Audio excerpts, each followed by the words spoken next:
Yeah, so it's a 17, so back while this was, of course, Spain.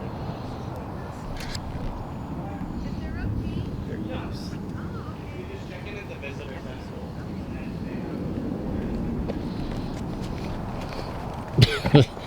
Let's go before another one comes. uh, how big is this land, or square footage, or I guess I think it was reduced to 167,000 acres, but it's gotten a lot smaller. Initially, like this extended as far as like Bolsa Chica wetlands, like Paramount, Compton, and it's very, very big. The adobe, so this structure here dates to 1844. So eventually, the Spanish soldier he parceled off the land to his heirs, and they eventually sold to a Massachusetts gentleman named John Temple. Here during the Mexican period of California. So he built this structure indigenously. So I'm not sure about this.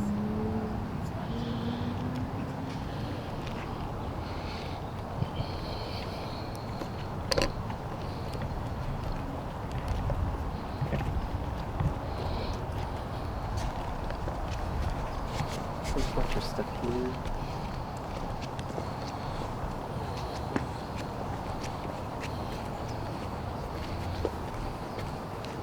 ooh. So the garden and the landscaping, so what you're seeing is a combination of Monterey colonial style and Mission Revival. So as I said, the original structure, the adobe, dates to 1844, but the landscaping, the flagstones, the gardens, that was all updated in 1930. So And when you say Monterey, are you talking like Monterey Bay? the style I think came out of Monterey, Yeah. So Monterey colonial in the shape and the structure, and then the roof tiles reflect the Mission Revival. Mm-hmm. Yeah. So again, that was all. This was originally flat roofed, sealed with tar from the La Brea tar pits, and this was just dirt. Mm. And as we go through, we'll see photographs, so you can get an idea of what it looked like in the early days. So were these trees put in that in the early 1900s? We do. There is an Italian cypress in the back that I'll point out to you when we have a view of it that dates back to John Punch's time in 1844. But then most of the plants you see here, this tree, Bird of Paradise over there, those are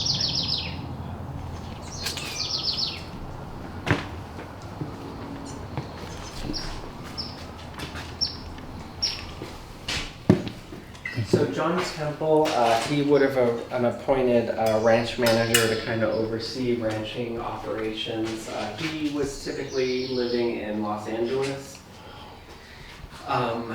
John Temple, in order to be able to purchase this land for cattle ranching, he actually had to become a Mexican citizen because, again, this was Mexican California. So he had to convert to Catholicism in order to purchase the land. So from that point on, he became known as Don Juan, a respected title. So he went from John to Don Juan. So anyways, this is typical of the living arrangement that the ranch manager, this is what life would have been like. These are earth-packed floors. They would have, at the time, been sealed with ox blood. Thank you. Huh? Okay, hi. Just the two of you? One person doing along. Okay, yeah. Sorry about Hi, no worries, no worries. You have more people coming? One more. Yeah. Okay. So we're, just briefly, we're in Mexican California. So this structure, this adobe, dates back to 1844. So earth-packed floors sealed with ox blood. You see here this chamber pot, no plumbing, no electricity, of course. Mattresses were stuffed with straw, horse hair. The expression sleep tight probably comes from this mattress support. So the main export was hide and tallow. So tallow, beef fat, rendered beef fat for candles and soap. Hides were known as California banknotes, so they would be shipped out of like the port of San Pedro around the Horn to the tanneries on the East Coast. And yeah, the vaqueros, they were expert horsemen. They did all of the branding, and eventually they had to adapt to sheep ranching, which we'll get into in the Victorian era. Yeah. Do you have any questions? Just Modern electrical. Yeah, so believe it or not, this structure didn't have electricity until the 1930s. So even throughout the 20s, it's still living primitively with candlelight. And, yeah. Did you see the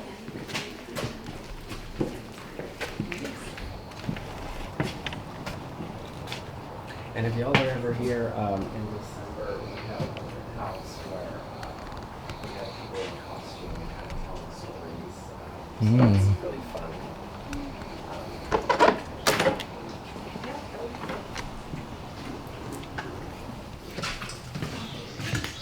So we're fast forwarding to the Victorian era. John Temple has sold the ranch to the Bixby family. They're also from the East Coast, but they're in the business of sheep ranching. So it's a little different. There was a man who worked for the Bixbys. He was from China. Ying. He was responsible for the laundry, all of the cooking, ironing of clothes. These were innovations of the Industrial Revolution. So this looks pretty archaic, but it's the equivalent of a washing machine at the time. We have here, you guys want to hold it? Who wants to interact? Just a cast iron, yeah. This would have been heated on a cast iron stove. This one here would be full of hot coals. That's one of our oldest pieces. arms? Yeah, he was all day. Yeah. Very busy man. This here's a fluting iron. This too, fluting or crimping iron. So this would reinforce the ruffles in women's clothing. This indigo. You have these like little poppets we dropped into the wash. It's basically the Victorian version of bleach. It would pull the yellow like stains out of garments. Yeah. That yoke there, Ying had on his shoulders. He would be drawing water from the well. So he had, did a lot of manual labor. And we'll see in the next room, he's responsible for a lot. Special effects too, huh? Yeah, a couple rooms we have audio.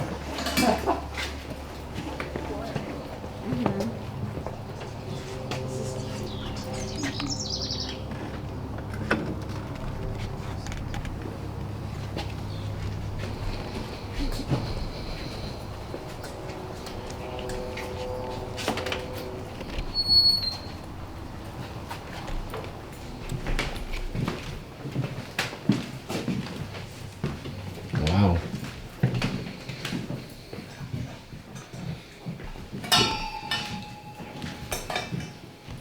So a lot of the vaqueros who had previously worked for John Temple, they adapted with the shift to sheep shearing, sheep ranching with the Bixby family.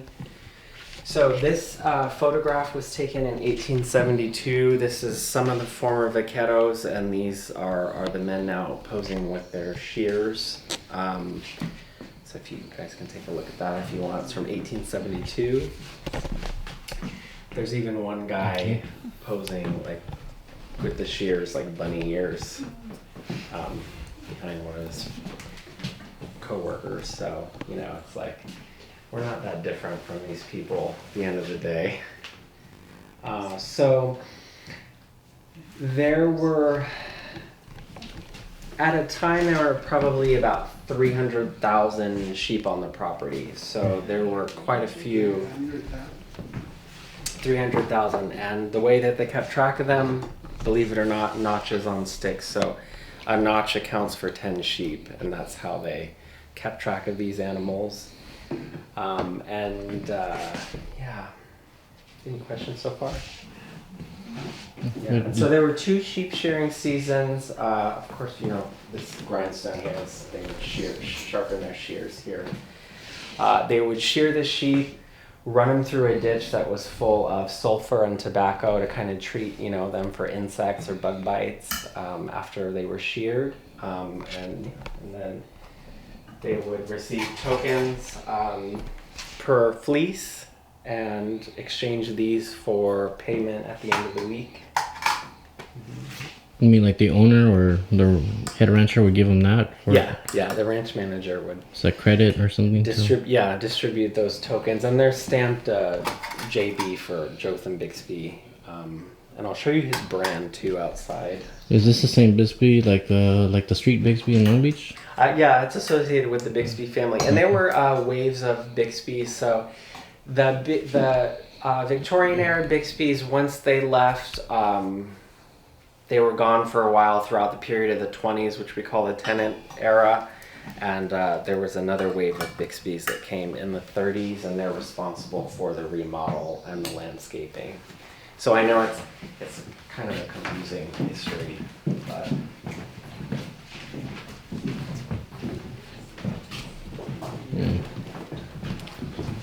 It's like one family home.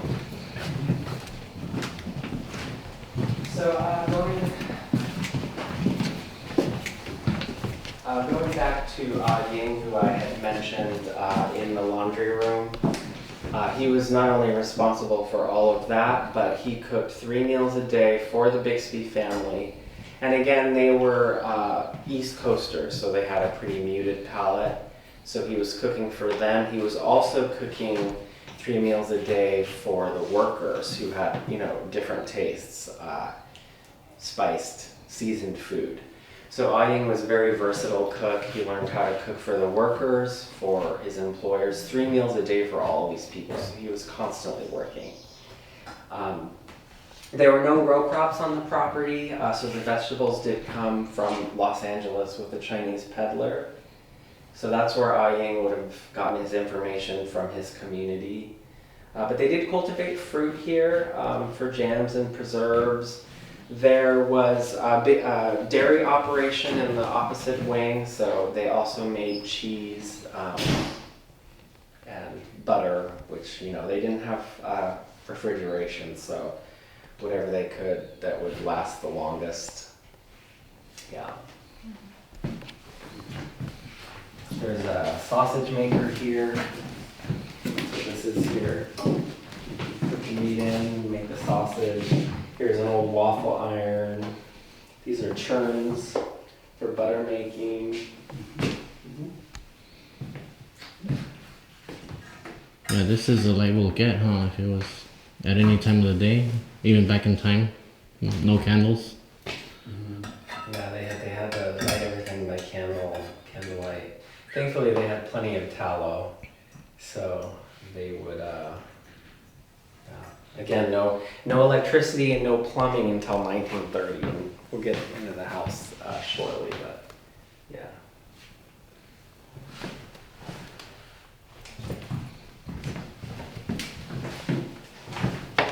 Thank you.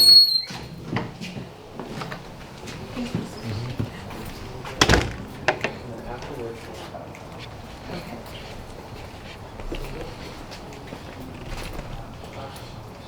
Sheep era.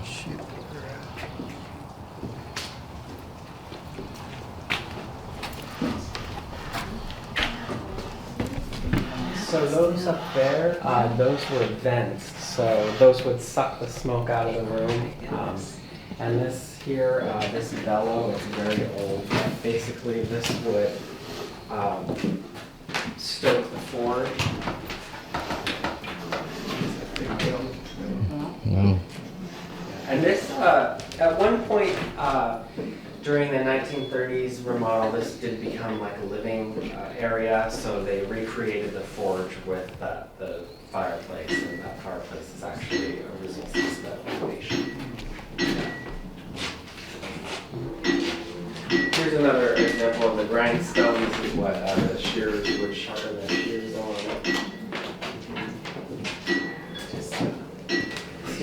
hoof trimmings, so like this is the excess, kind of like fingernails, horse's fingernails. Yeah.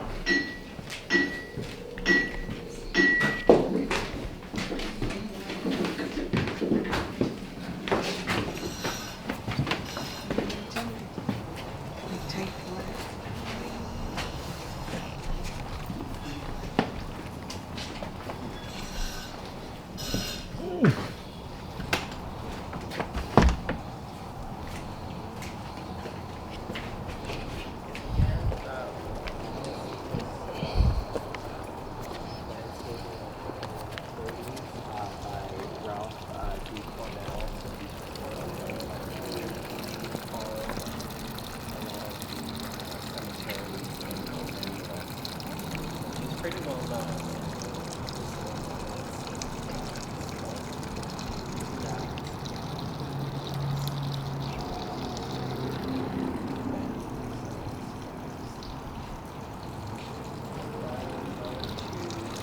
That renovation again, this was just a complete dirt lot full of, chicken and horses.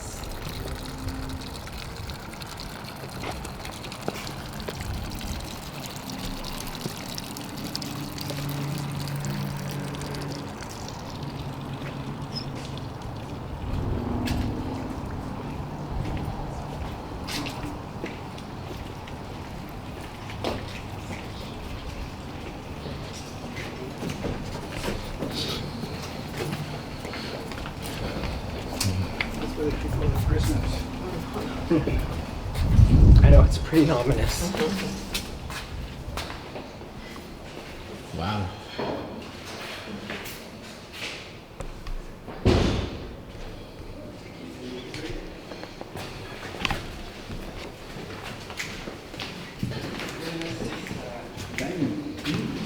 That's the place. Like a Victorian dinner setting. This is how the Bixby's would have their dinner, and they would eat a lot of stewed like mutton, the butchered, the old sheep. That there, and there's another one upstairs which y'all can get a closer look at. That's a human hair wreath. So the Victorians were known for their resourcefulness, and they would use a lot of interesting things in their art. Behind you there, that is also typical of a Victorian era piece. So it's supposed to look like a lute or a harp, florals, but it's actually all shells. And this was made by a local indigenous woman at the time. Yeah. So cheers. Yeah. And this is a Victorian era baby bottle. They started being referred to as murder bottles at a certain point once they discovered that a lot of premature infant mortality was related to the lack of cleanliness in these bottles. So I'm sure they were cleaning the glass, but the bacteria would collect in the tubes and it would make a lot of babies ill. So as advanced as the Victorians were in certain ways, there were things that they didn't quite grasp until it was too late. What type of material was the string portion? I believe it's rubber. Yeah. Well, I mean, at the time, right? Rubber at the time? Oh, okay. Yeah, that's an original piece that dates to the era. Yeah. When you're ready, I'll take you through here.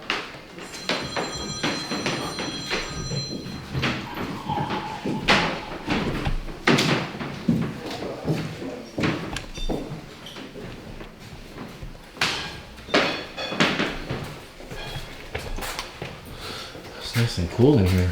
Yeah. There's no AC, huh?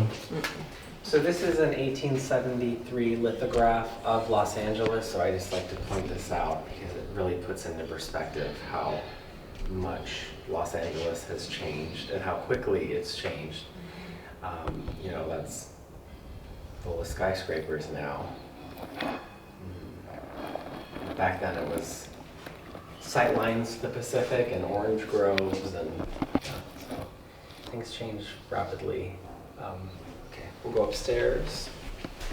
Just watch your head and watch your step here. These are really steep, and this is low, so just be careful right here.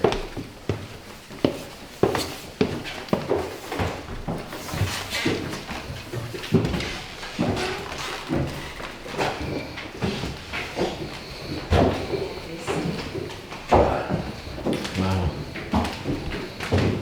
You said you went to other Adobes? Mhm. Where else did you go? I'm a member at the Centinela Adobe, and then I just came from Rancho Dominguez. Oh, cool, cool. I haven't been there yet. Yeah, it's really nice. They just had a Rancho Days. I think we'll go one by one. Yeah, it's a little Tight. crowded in this room, so I'll be brief here, but this was Harry Bixby's childhood bedroom. These toys here are typical of like Victorian era mail order catalog toys. But for the most part, kids at the time like relied on their own resourcefulness and ingenuity to entertain themselves. Harry was known for his love of marbles and bird nests and eggs. But a lot of the toys from the era kind of resemble things that they would be utilizing in adulthood. That's like the OG easy bake oven. You know, toys that reflect work. And there was no public school system in the area until the late 1870s, 1879 I think. So they were schooled at home and often sent to boarding school. Yeah, and that's Harry right here. Let me step out so I want you. There's more space. So this is the master bedroom. Right there on the wall, that is the other human hair wreath that I mentioned downstairs. So you can get a closer look at that. That's all. I don't know if it's all from the same. I don't know the history behind that piece, but we do know that it's a Victorian era human hair piece. So yeah, the Victorians, like I said, they were very resourceful. This here is a hair receiver. So often women would collect their own hair out of their brushes and they would use it. They would stuff pin cushions, add it to their own hairdos for lift and volume, for like mending clothes. Like there were quite a few uses for hair. The Bixby woman got a lot of their information on fashion and what was happening on the East Coast where they were from publications like Harper's Bazaar. You guys can come closer too if you want. This is another chamber pot. This is a more, you know, Oh, fancy. rich person's chamber pot. Fancy. Yeah, For the dog. Judy. Yeah, I know. that's a bed warmer there. That's reflects their East Coast roots more so. They probably didn't need to use that as often given the climate in California, but we like to put that there just to remind us that they came from the East. Yeah, and the master bedroom served also with, you know, like restrooms, space for evening toilette, nursery, you know, the babies would be in here. So they were pretty multifunctional rooms. This would be like a master bedroom. Mm-hmm.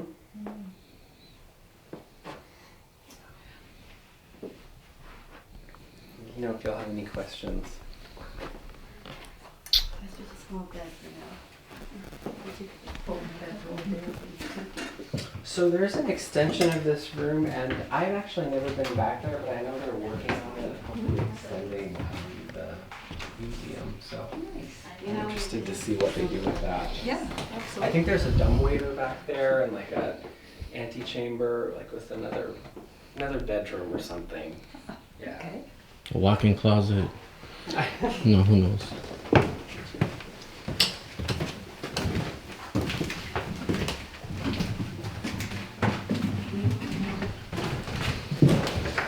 So here we'll go from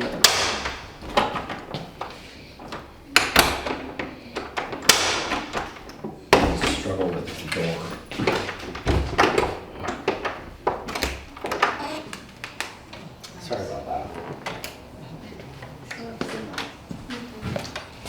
And this is a good time to be out here because the wisteria is still in bloom.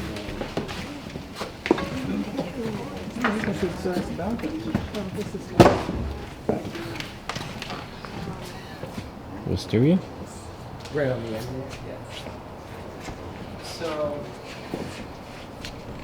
we do know that the Italian cypress tree over there dates back to the 1840s. So, back when John Temple was using this land as a cattle ranch, he planted, there's a record that he planted 6 Italian cypress trees, so that we know is one of those. This is actually 2 trees here. They're Moreton Bay figs. They are native to Australia. The seedlings probably came on the same ship. At the sister Rancho Los Cerritos, there's also Moreton Bay fig there. Have you been there? Yeah. So those trees are probably came at the same time. Big fig tree. And the landscaping here, of course, 1930s renovation. That little green door in the back, that was Llewellyn Bixby's personal entrance to the Virginia Country Club, which I believe has been there since 1912. So that's what you passed on your way out. Okay. Now, prior to the renovation, however, the first wave of Bixby's had vacated. And throughout the 20s, which we refer to that as the tenant period, the Rancho, the adobe really fell into disrepair. And the rooms throughout the house were just being rented to tenants who worked at neighboring ranches and dairy farms and those who worked at the Virginia Country Club. So there were different families that lived here during the 20s, and the adobe really wasn't taken care of. It was falling apart. But there's there were 2 families that operate or occupy opposite ends of the upper story, the Lieras and the Coronados.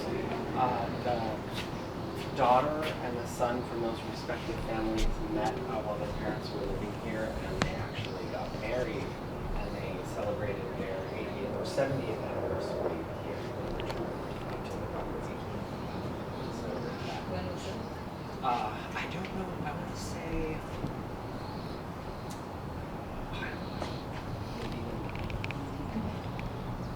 Yeah, I believe. And there is a photograph of them there, so. Which one's the wisteria that you're talking The about? purple over here. So Oh. take a look. It's a very short blooming period for wisteria, so it's very special when you have a chance to see it.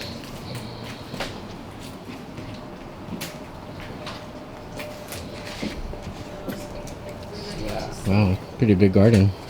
And it'll be gone very soon. It comes and it goes.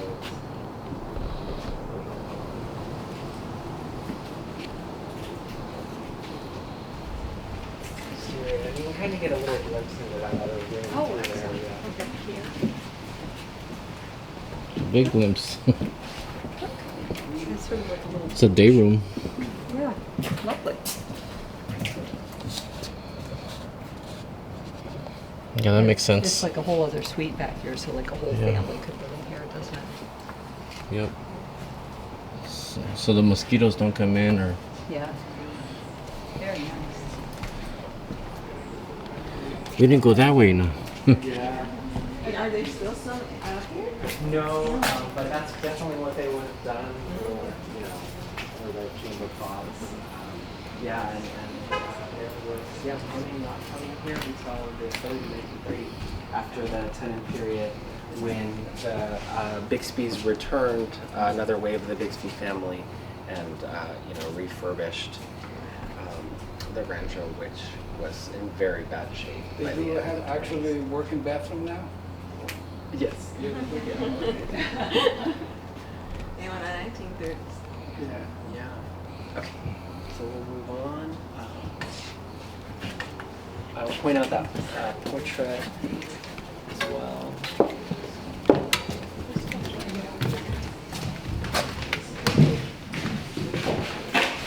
don't know what she wants us to call So yeah, that photograph there in the corner. The that is the couple that met and married and then celebrated their 70th here. They returned. That's amazing. Yeah.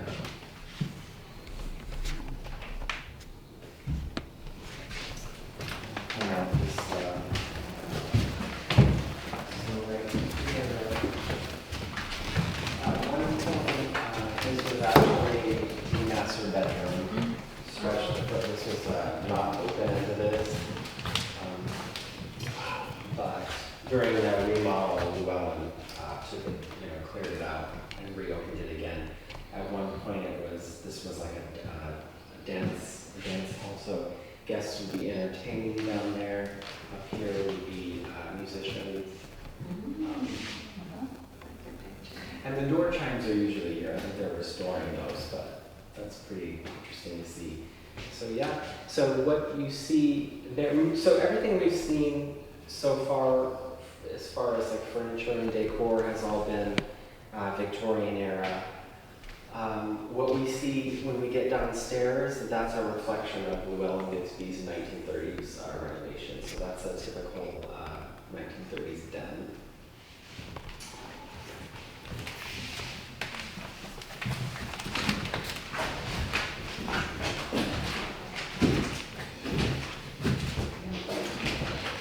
Look at the floor.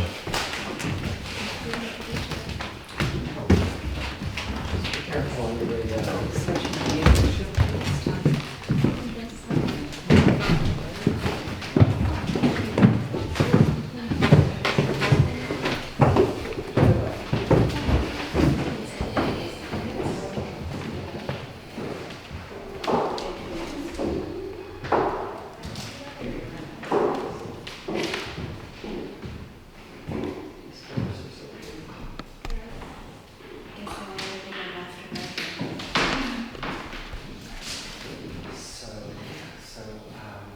Part of, aside from, the addition of electricity and plumbing, Llewellyn had the structure retrofitted when he remodeled. And shortly after the remodel was the 1933 earthquake that hit Long Beach, which that newspaper there on the coffee table is a newspaper reporting on that death toll, which is very destructive. A lot of structures were lost in Long Beach because of it, and I think we can assume that this held up well because of Llewellyn's retrofit. There's a puzzle there on the table, that's the Queen Mary. If you're familiar with the Queen, yeah, she's a Long Beach staple.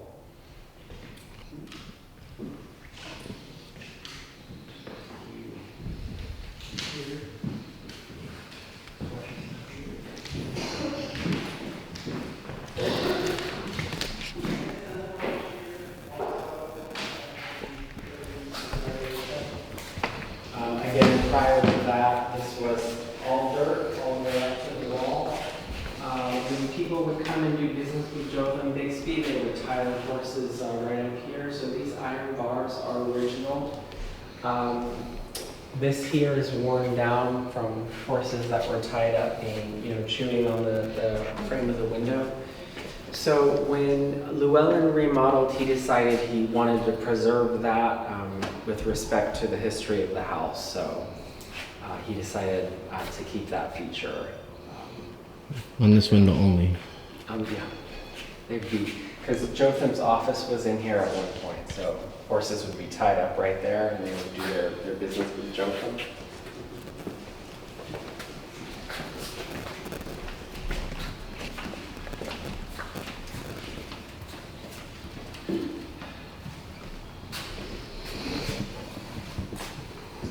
So this was designated as a museum in 1955, which is also, I believe, when Disneyland opened.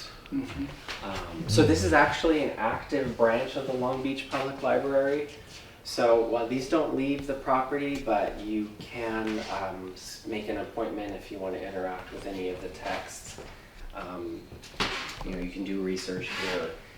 It's very West, the history of the West, California history oriented. That portrait there, that is the Reverend Hathaway. So the Hathaway women, a lot of the Hathaway daughters married into the Bixby family, the Bixby men. Hathaway's notable because his house was a stop on the Underground Railroad. That there, that's Jotham Bixby. It's his initials that are stamped on those coins that the workers would turn in exchange for their pay. The collection of books here on the right, those were his personal collection, so those are the oldest books that we have. I know it's dusty here.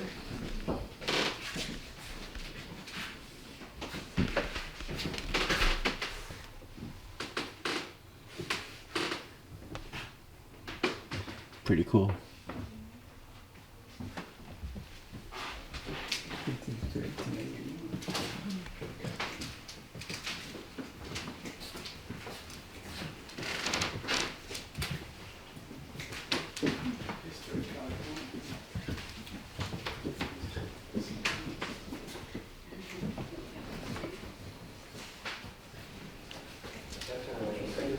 Yes. Have we never been here? Definitely visit in December during the holidays because we have everything. They decorate every room. Very Victorian Christmas, like very Yuletide. It smells good. Everything's scented. And then we have people in character in Victorian garb and playing people from the past, and so they'll tell the story in a more unique way than me just rambling.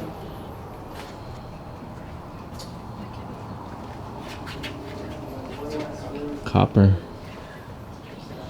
All custom made. This is the owner of the house.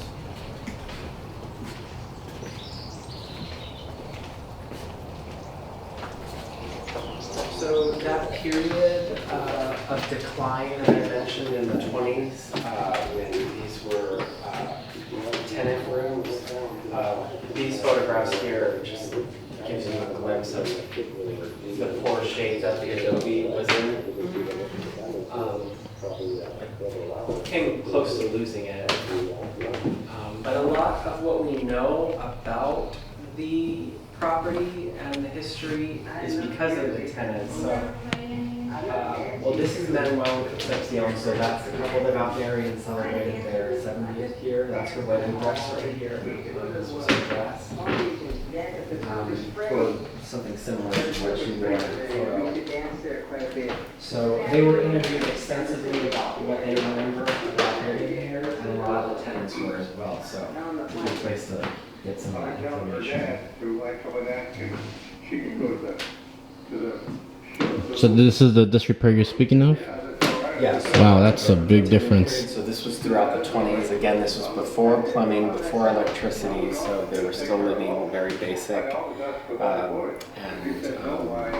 Their property really wasn't being taken care of. But at the same time, the tenants who lived here during this time are responsible for a lot of what we know about the rancho. So their interviews are really instrumental in our understanding of the history.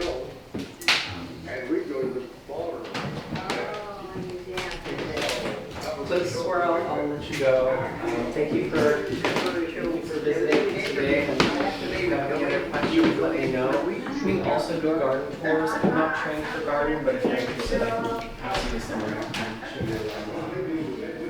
And you're also welcome to explore.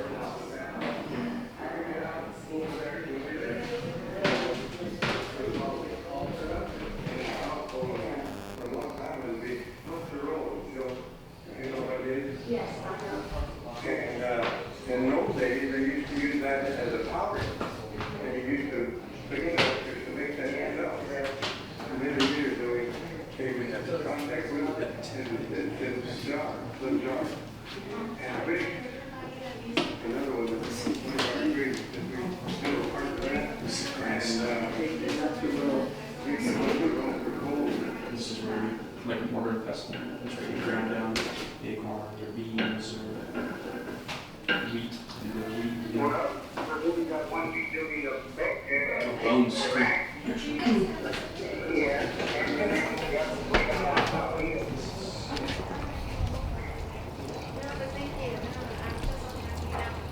really want to come, especially with all these shows with the Victorian era. I would like to see, during Christmas and come over during Christmas. What shows?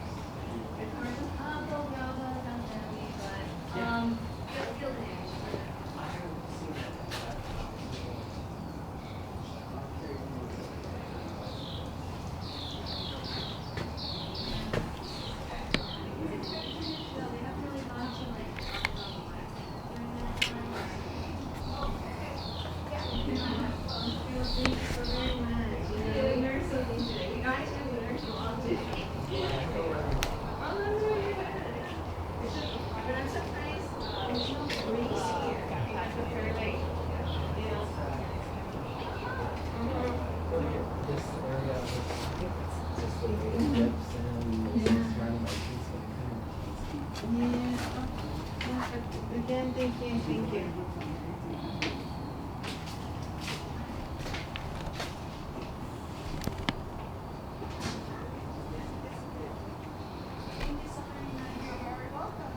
You haven't seen the gardens yet?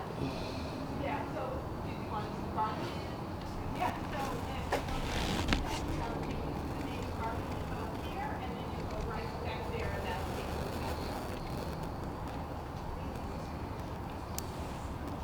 Yeah, yeah, this was all been through.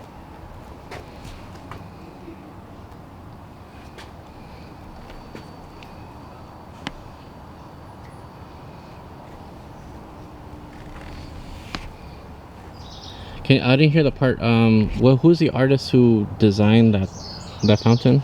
So the landscaping in the 1930s, that was Ralph D. Cornell.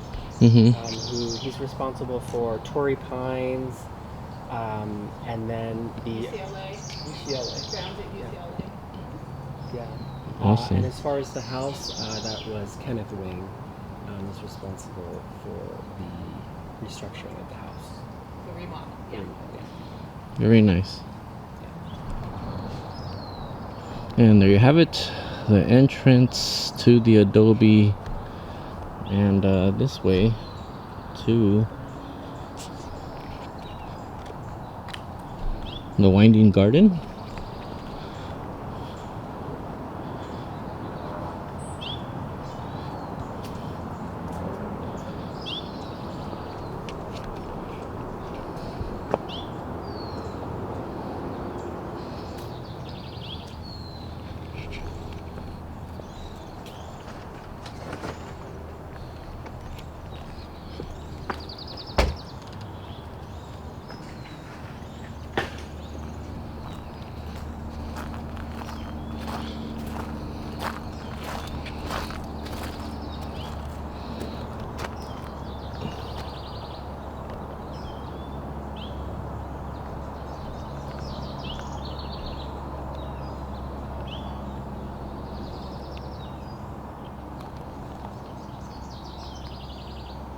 There you go. You could pause it and read it. Rancho Los Cerritos Adobe, 1904. And then I guess we're gonna modernize it. Future barn concept design.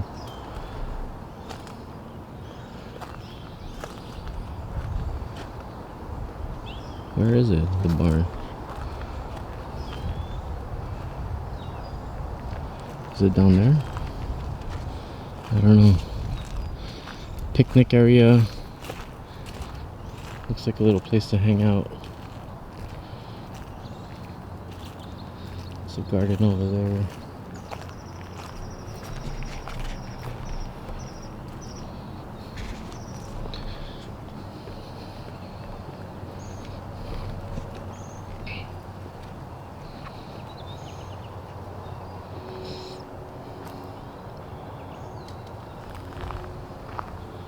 I guess we can. Looks like the backyard to the house. Yep. Fireplace. Or an oven to cook, possibly.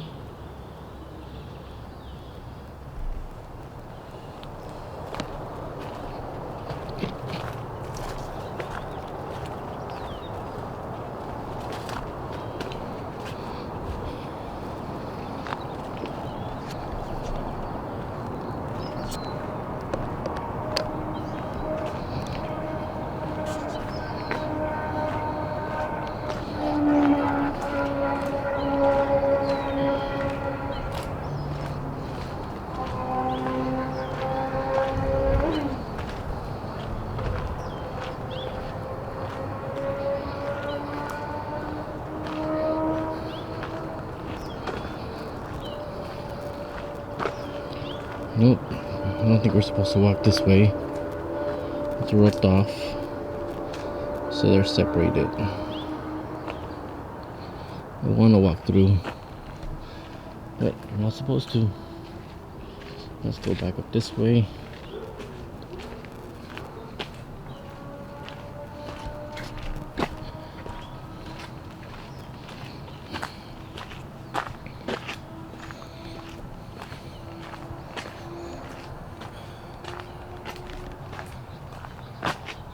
Looks like an olive tree.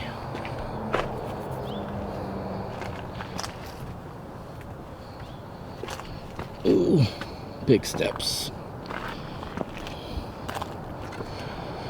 Okay.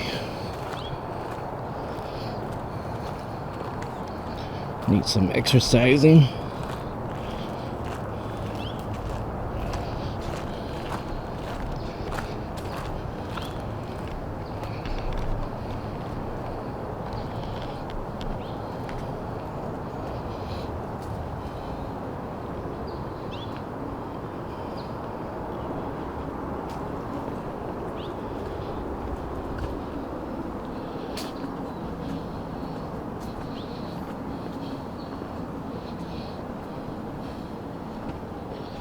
Okay. Alright. Alright, here we are.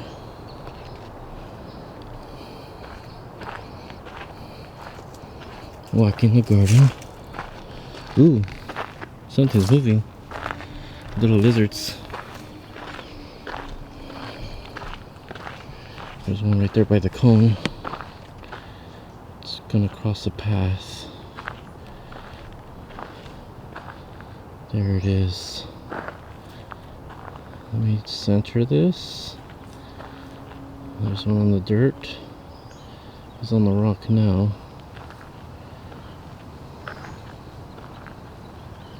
A small rock.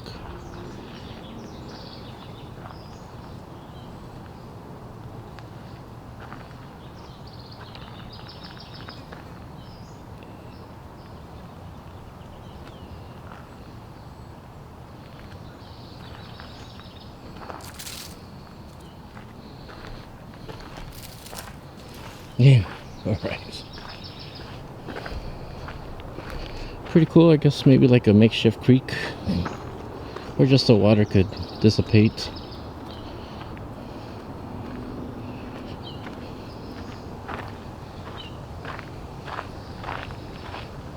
Look. Animals.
We'll go towards that garden.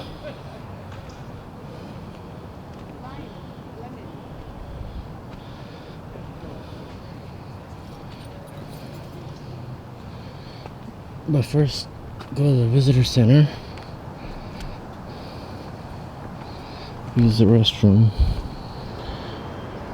Alright, here we go, recording. 3, 2, 1. And we just came out of the visitor center. They do have a bathroom over there. And this is where we drive in through. And there's a walk path because, you know, there's a parking lot down there. I didn't walk it because I'm too lazy. But today, they're all dated. 1955, Rancho Los Cerritos becomes a museum. I guess I just go down one, but they're all the way down the path, and I'm gonna be tempted to keep going, but I'm not. In 1955, Rancho Los Cerritos becomes a museum and is ultimately designated as a national, state and local historic landmark. Pretty cool. Today, together we honor and our diverse history, usher in a new era of education, preservation, innovation, stewardship. So walk by the driving path. There's another additional parking there, but we are standing right here. Number 1, eco parking lot. Right as we drive in, that is a little other area. The cistern is all of this. There's a cistern collecting all the water. This is the path. This is where I just finished reading. This is where I'm standing. Number 3, this is the visitor center and permeable pavement. Water enters the bricks down to the ground floor and pervious concrete. That's the part where we were walking. This is the entrance of the adobe, and you walk all this area. And then the picnic area was right here, and this is like the garage looking place. Anyways, we're about to walk here. I'm standing here. We're about to walk through the front, through this garden, into the backyard, and then we're done. Let's go check it out. Yeah, this way. It looks like someone's house, but I don't know what it is. They're gonna close in about 20-30 minutes. Let's see how fast I could do this. Visitor center.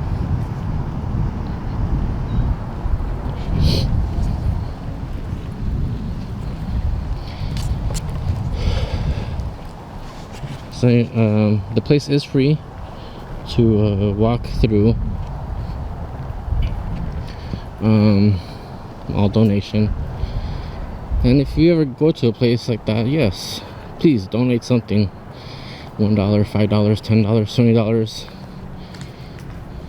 It's for us to enjoy and get preserved.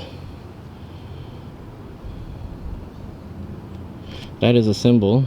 Looks like an eye with a squiggly line. But let's walk.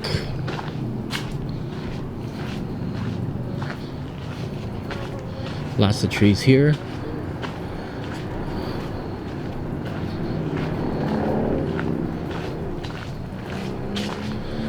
Looks like a lime tree. Yep.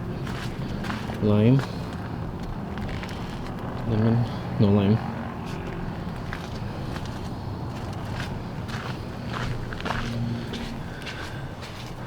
What's this one? Nectarine?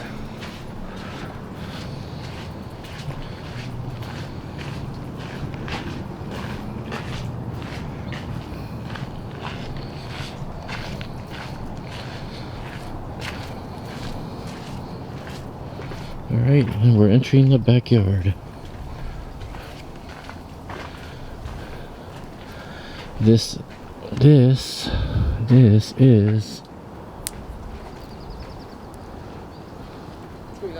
Yeah, you can. Looks like a pepper tree, but it's not. I just squeezed it.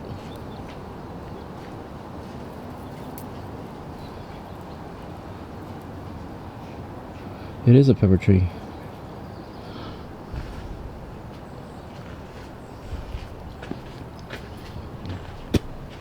Nope, it's not pepper.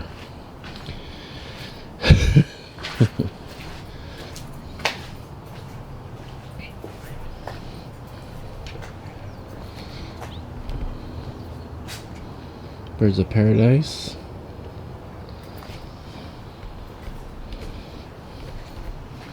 is where the library is at.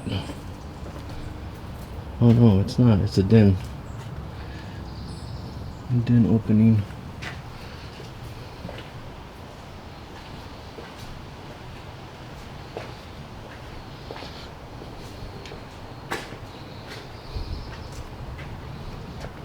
Let's see if I could pick it up.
Ooh, backyard.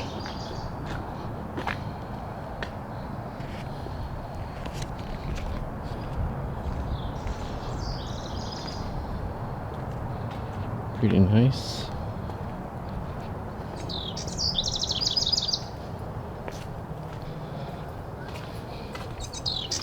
Looks like some kind of oven. But yeah.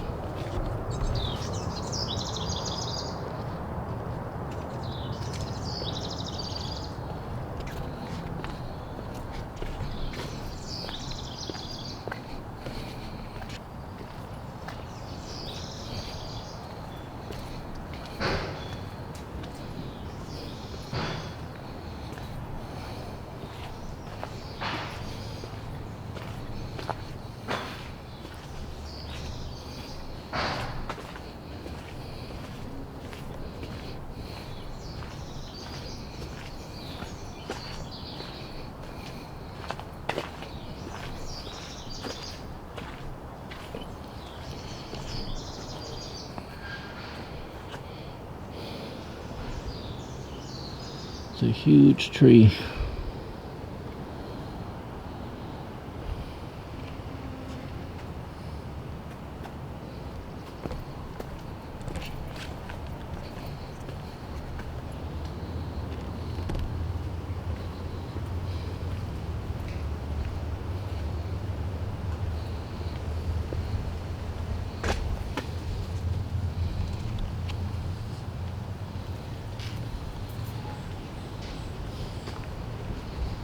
Wow.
Should be kumquats.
Private entrance to the country club.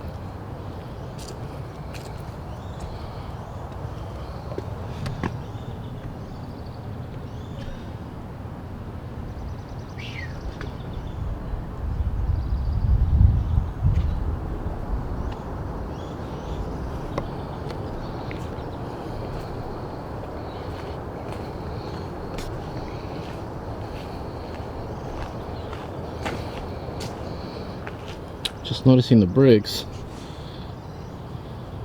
They're long, huge bricks.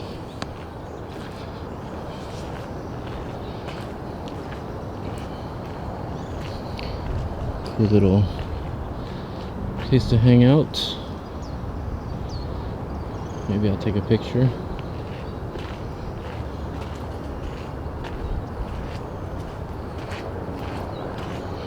Is this what I think it is? A water tower. Look at that.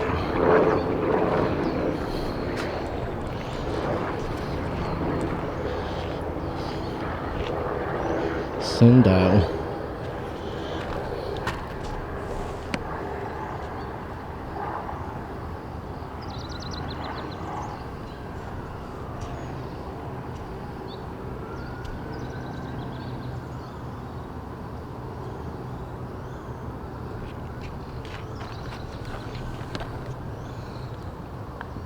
Let's see here.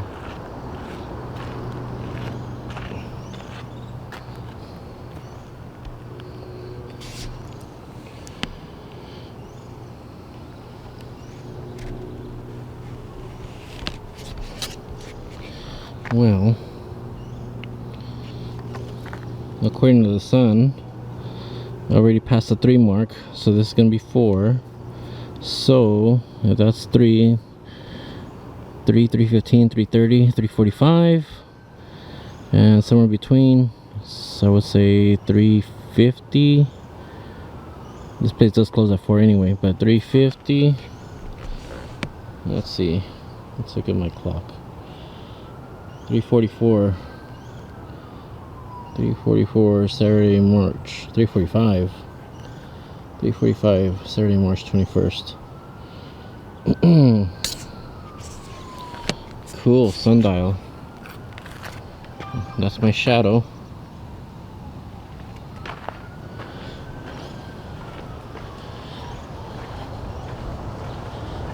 Just walk through here.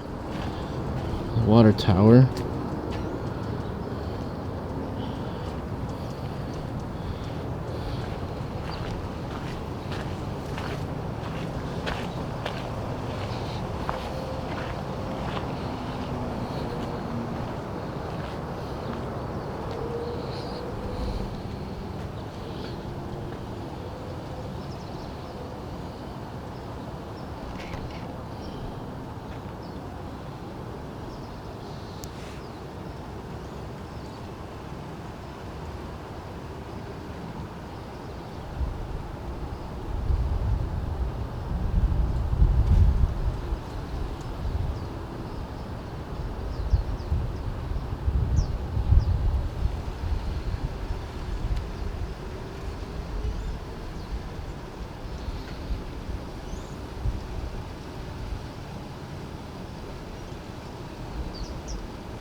Whoa, check this out.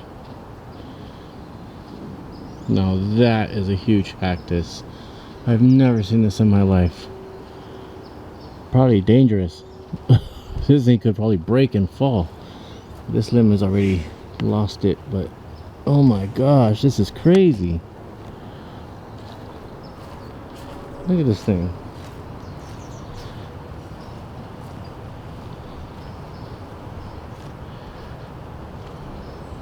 Thing's like big as a tree. A cactus tree. Oh my gosh.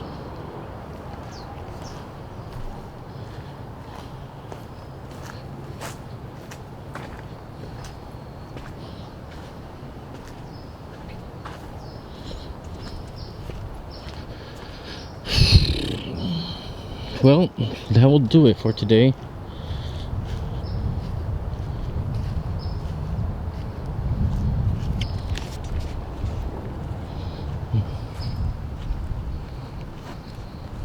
This is a huge tree too. Is it all in the picture? Yep. Way bigger than the house.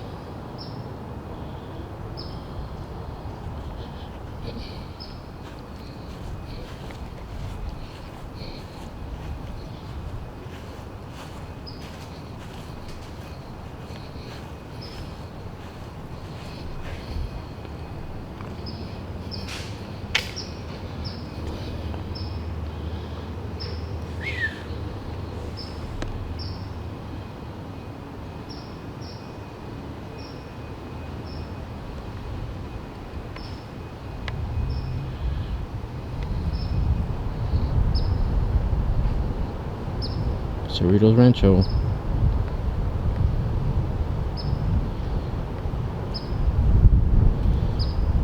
Well, thank you. And enjoy yourself. Actually, enjoy this video. Brought to you by me. Turn around. I think that's the picture I want. Alright. Well, thank you for joining me on this event of walking around. There you go. Cool.